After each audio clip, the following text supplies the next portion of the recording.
बहुत बड़ी बात है कि आपने पहले ही अटेम्प्ट में गेट को क्रैक किया, पहले ही अटेम्प्ट में गेट को 26 रैंक निकाल दिया and 26 is equal to AIR 1 में मान के चलता हूँ।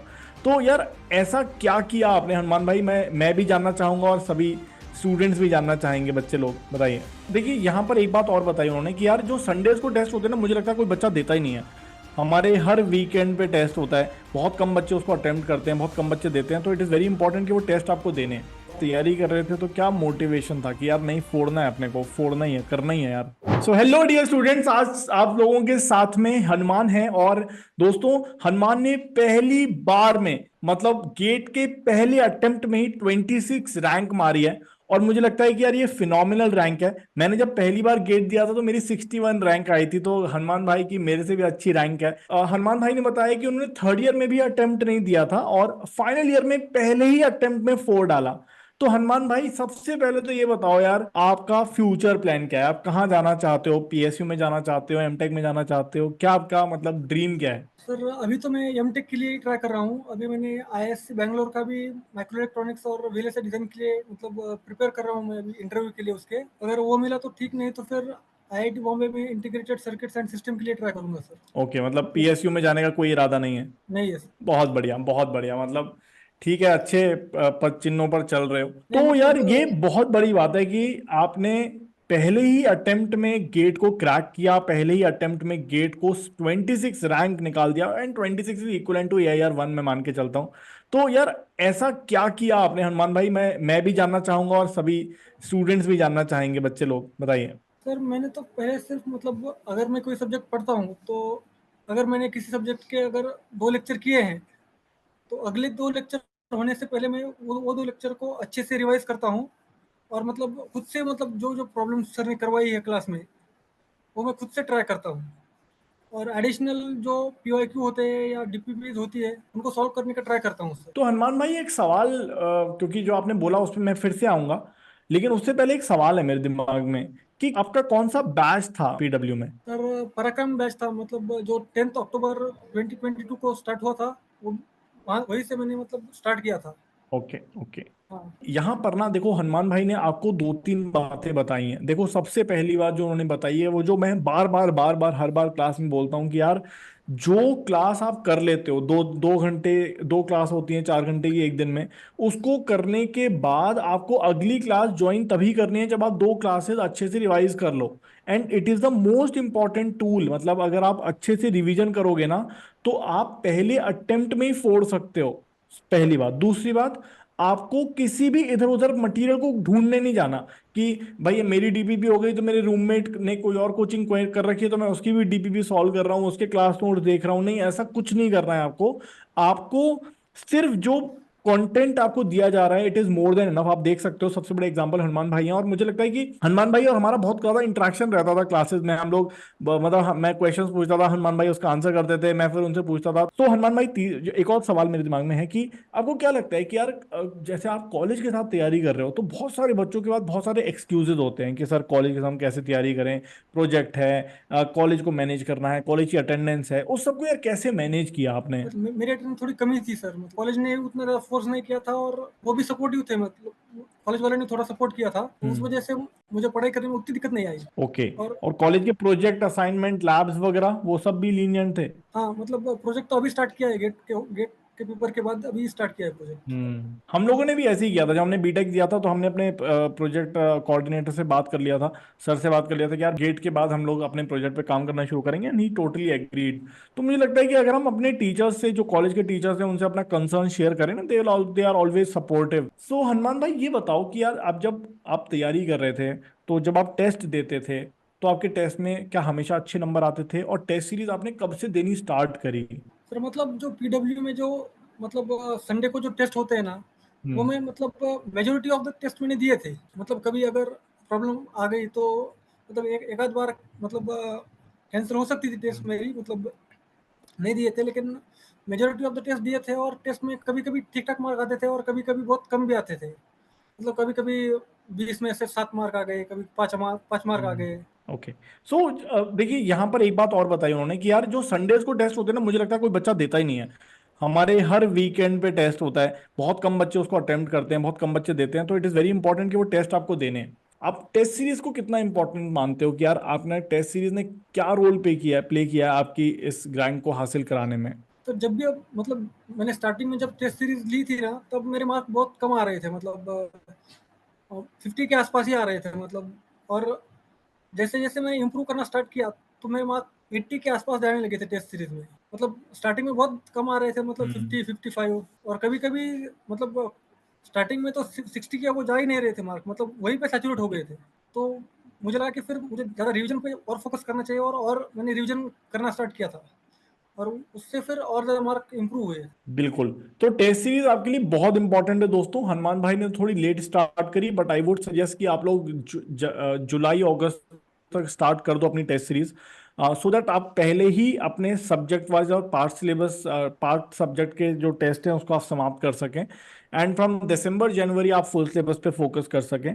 जैसे हनुमान भाई ने बताया कि स्टार्टिंग में आपके बहुत कम नंबर आएंगे, आपके जो 30 मार्क के टेस्ट हैं या पार्ट सिलेबस टेस्ट है उसमें आपके आधे से भी कम नंबर आएंगे, लेकिन आप उसको धीरे धीरे इंप्रूव कर सकते हो, finding out your mistakes, finding out the weaker portion, doing revisions and working on it, और आप धीरे धीरे इंप्रूव कर पाओगे। जैसे हनुमान भाई ने बताया स्टार्टिंग में 50 चल रहे थे और उसको 80 तक वो लेके चले गए, and it is very important कि आप टेस्ट सीरीज की इंपॉर्टेंस को समझो दोस्तों। और इसके बाद एक और चीज है, पीवाईक्यू कितने इंपॉर्टेंट है हनुमान भाई? सर मैंने एक बार पीओ की कंप्लीटली किए थे, और बाद में आपने आपने बताया था कि और एक बार रिवाइज करने थे, तो और एक बार रिवाइज कर लिए थे मैंने, ओके। और सो मतलब 2 बार एटलीस्ट, कर लिए थे।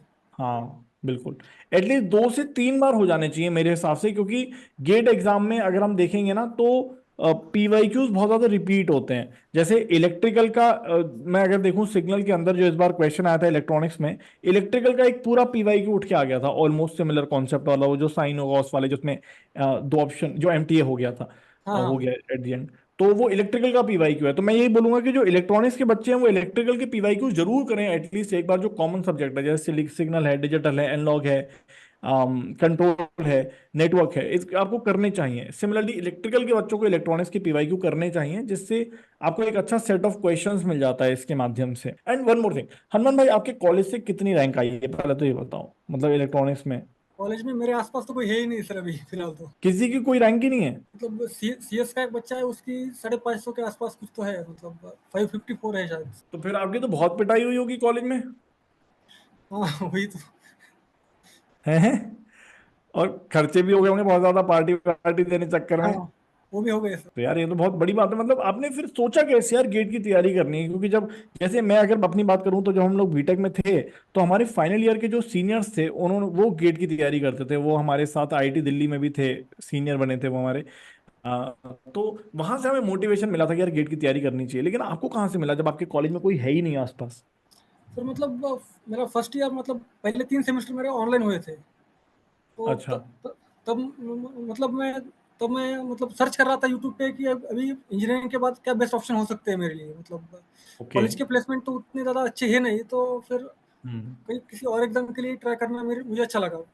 और उस और तभी मुझे मतलब गेट के बारे में मतलब मुझे पता लगा, और तभी से मैंने मतलब बेसिक स्टार्ट किया था, मतलब वहीं से मतलब फिर आगे फिजिक्स वाला की बैचेस लॉन्च हुई, और वहीं से मतलब स्टार्ट हुआ मेरा। तो मुझे लगता है कि आपकी जर्नी सेकेंड ईयर नहीं बल्कि फर्स्ट ईयर से ही स्टार्ट हो गई थी, मतलब आपको हाँ, पहले से मतलब ही क्लियर था, हाँ, मतलब तभी है ना? उतनी स्पीड नहीं थी, मतलब लेकिन मतलब हाँ, मतलब पिक्चर स्लोली था क्लियर होनी थोड़ी। चाहिए, कुछ ऐसा करो जो अलग हो बाकी भीड़ से। मतलब अगर आप देखोगे तो ऑल ओवर इंडिया ऑलमोस्ट 14 से 15 लाख बीटेक स्टूडेंट्स हर साल क्रिएट हो रहे हैं, लेकिन उन 14-15 लाख स्टूडेंट्स में से आप अलग क्या कर रहे हो, दैट इज वेरी इंपॉर्टेंट। आप गेट कर रहे हो, एमबीए कर रहे हो, रिसर्च कर रहे हो, कुछ प्रोजेक्ट बना रहे हो, तो वो करना बहुत जरूरी है, तभी आपका अच्छा प्लेसमेंट लग पाएगा।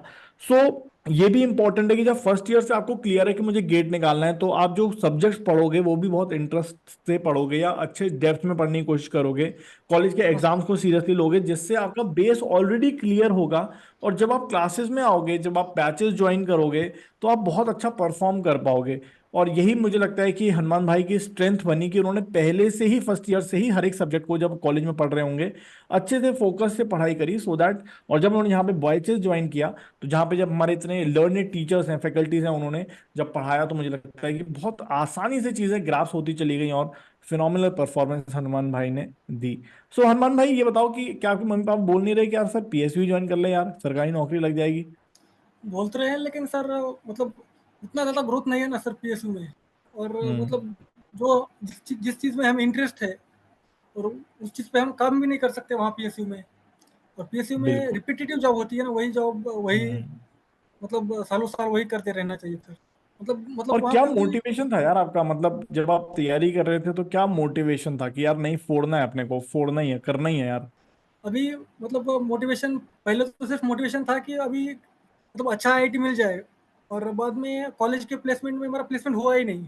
मतलब टेक्निकल क्लियर हुआ, और एचआर में मेरा मतलब एचआर इंटरव्यू के बाद मेरा नाम ही नहीं आया।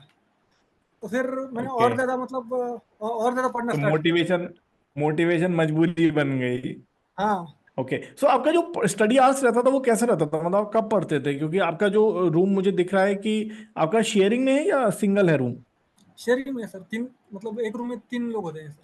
3 लोग? माय गॉड यार, ये तो थोड़ा ज्यादा एक्सट्रीम हो गया। तो बाकी दोनों पढ़ने देते थे आप लोग आपको? मतलब मेरा शेड्यूल ऐसा था कि अगर मतलब सुबह 6 बजे उठ जाता था, हम्म। साढ़े 6 पौने 7 बजे तक तैयार होने में लगते थे मतलब। और उसके बाद अगर स्टडी के लिए बैठ गए तो फिर 12 साढ़े 12 बजे तक पढ़ाई करते थे। और खान बाद में दोपहर को मेस मेस के लिए जाना पड़ता था। 12 साढ़े 12 ओके। बजे तक मेस के लिए जाता था। और वहाँ से आने के बाद मतलब 1 डेढ़ घंटा मैं सोता था फिर। ओके। मेस से आने के बाद 1 डेढ़ घंटा सोता था। और वहाँ से फिर 7 बजे तक मतलब 3 बजे से लेके 7 साढ़े 7 बजे तक पढ़ता था फिर। ओके। और वहाँ और बाद में खाना खाने के लिए मेस में जाना पड़ता था फिर 8 9 बजे तक। और वहाँ से फिर 1 डेढ़ बजे तक पढ़ता था, और 1 डेढ़ बजे फिर सो जाता था। कॉलेज नहीं जाते थे आप? कॉलेज नहीं जाता था, उतना मतलब उतना रहता नहीं था मैं। Okay. So that is very good यार, मतलब आपने अच्छे से मैनेज किया चीजों को, और पहली अटेम्प्ट में इतनी अच्छी रैंक लाना बहुत अच्छी बात है। ये इसलिए पॉसिबल हुआ क्योंकि 3 चीजें थी आपके साथ में। आपका माइंडसेट क्लियर था कि मुझे ये एग्जाम निकालना है। दूसरा, आपका ये माइंडसेट क्लियर था कि यार मैंने ये बैच ज्वाइन कर लिया है ना, अब इसके बाद मुझे इधर उधर कहीं देखना नहीं है, जो कंटेंट यहाँ से मिल रहा है उसी को पढ़ना है। और आपने पूरा दिन यूटिलाइज किया है, मतलब आप बता रहे हो कि जिस तरह से आप पूरा दिन आप पढ़ाई कर रहे हो, दैट इज वेरी इंपॉर्टेंट है। और जो तीसरा सबसे इंपॉर्टेंट बात था वो ये था कि आपका पिक्चर बिल्कुल दिमाग में क्लियर था कि मुझे क्या चीजें फॉलो करनी है और टेस्ट सीरीज मुझे देनी है। एक लास्ट क्वेश्चन जो मैं आपसे पूछूंगा वो ये था कि आपको कुछ सब्जेक्ट्स डिफिकल्ट भी लगते होंगे, जैसे आपने बताया कम्युनिकेशन है, और शायद या कोई और सब्जेक्ट भी होगा, वो उसको आपने कैसे डील किया? मतलब कम्युनिकेशन में आप बता रहे हो रैंडम वेरिएबल रैंडम प्रोसेस आपको परेशान करता है, तो हाँ सर। शायद आपने कभी मुझसे कनेक्ट भी किया था, मुझे याद आ रहा है टेलीग्राम पे आपने पूछा भी था। तो मैंने यही बोला था, मैंने कहा भाई रिवाइज ही करो और तो कोई ऑप्शन नहीं है। लेकिन आपने मतलब उसको कैसे हैंडल किया, because that can be a demotivating factor for students. नहीं सर, मतलब जब मैंने रैंडम वेरिएबल रैंडम प्रोसेस पढ़ा था, पहले अटेम्प्ट में मतलब मुझे कुछ समझ में नहीं आया था ज़्यादा। मतलब बेसिक बेसिक और भी मिल गया था मुझे कि मतलब अभी इसमें क्या क्या होता क्या है हम्म। मतलब। और उसके बाद मैंने सिर्फ अगर दूसरी बार पढ़ा तो और थोड़ा पिक्चर क्लियर हुई। और ऐसे करते करते मैंने 4 5 बार रिवाइज किया था तभी थोड़ी मतलब माइंड में पिक्चर क्लियर हुई, और उसका डर खत्म हो गया मेरे मन से। और कोई ऐसा टॉपिक पूरे अपने इलेक्ट्रॉनिक्स में जो आपको डिफिकल्ट या गंदा लगता हो? आपसे आपको बताया था सर मैंने कि वो जो मतलब कंट्रोलर वगैरह जो होते हैं वो मतलब मुझे याद ही नहीं रह रहे थे। मतलब उसके जो मतलब एडवांटेजेस डिसएडवांटेजेस क्या क्या होते हैं क्या नहीं होते हैं। आपने शायद पूछा था पीआईडी पीएलडी वाला, मैंने बोला था वो पूछता ही हाँ, नहीं है, उसको छोड़ दो। हाँ, हाँ, वही। उसका हम्म। मुझे मतलब याद ही नहीं कर पा रहा था मैं। हम्म। और फिर ओके। उससे क्वेश्चन आया भी नहीं वैसे। आता ही नहीं है, मैं बता तो रहा था वो आता ही नहीं है, गेट में आता ही नहीं है। Okay good. तो इसका मतलब ये है कि यार रिवीजन इज द ओनली की, मतलब आपको चाहे कोई डिफिकल्ट डिफिकल्ट लगता हो आसान लगता हो, इट डजेंट मैटर, आप उसको 2 3 बार पढ़ोगे ना तो आपको वो आसान लगने लगेगा। तो हाँ, यार स्ट्रेंथ जो है ना वो रिवीजन ही है, मुझे लगता हाँ, है कि आप revision is a big strength. और दूसरा सबसे बड़ा स्ट्रेंथ ये है कि आपको मिनिमम कंटेंट जो आपको मिल रहा है ना एक बैच से उतना ही करना है, बाकी इधर उधर कहीं दिमाग नहीं मारना। सिंगल डिजिट रैंक आराम से आ सकती थी, हनुमान भाई की भी आ सकती थी। जैसे मैंने पहले ही बताया कि जब इनका मैसेज आया तो मैंने पहले ही बोला, मैंने कहा भाई नहीं, इससे ज्यादा नंबर आने चाहिए थे आपके। और बिल्कुल आती सिंगल डिजिट, बट एक ही बात है, 26 रैंक और single digit doesn't matter. But good है यार, और पहली बार में इतना अच्छा रैंक लाना इज वेरी गुड। बहुत अच्छी बात है। और मुझे लगता है कि आपकी स्टोरी से, आपकी बातों से काफी बच्चों को सीखने को मिलेगा कि अपना किस तरह से माइंडसेट क्लियर होना चाहिए कि ना अपने को पीएसयू में जाना है, अपने को एमटेक में जाना है। अपना माइंडसेट क्लियर होना चाहिए कि अपने को गेट की तैयारी करनी है, कॉलेज भाड़ में जाए।